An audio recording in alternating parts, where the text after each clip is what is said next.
अच्छा, सवाल इनका ये है, क्या रोज़े की हालत में सर पर मेहंदी लगा सकते हैं जबकि उसमें ठंडक सर पे महसूस होती है, और मेहंदी लगा के सो सकते हैं या नहीं?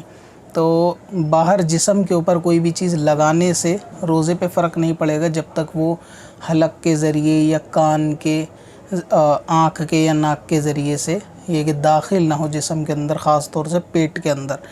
तो ऊपर से मेहंदी लगाने में ठंडक महसूस होती है तो उससे कोई फ़र्क वाली बात नहीं, मेहंदी लगा सकते हैं रोज़े की हालत में भी। अब रहा ये कि लगा के सोना चाहिए, तो मेहंदी लगाकर सोना नहीं चाहिए, इससे रोज़े पे तो फ़र्क नहीं आएगा, लेकिन इससे आँखों की रोशनी कम होने का अंदेशा रहता है। मेहंदी लगा के सोने से जो सर की गर्मी होती है वो इफ़ेक्टेड कहीं के आँखें पे उसका पड़ता है असर, तो बेहतर है कि मेहंदी लगा के सोया ना जाए। बाकी मेहंदी रोज़े में लगा सकते हैं। अब अपनी वेबसाइट ब्लॉग के लिए होस्टिंग खरीदें qadri hosting.com से।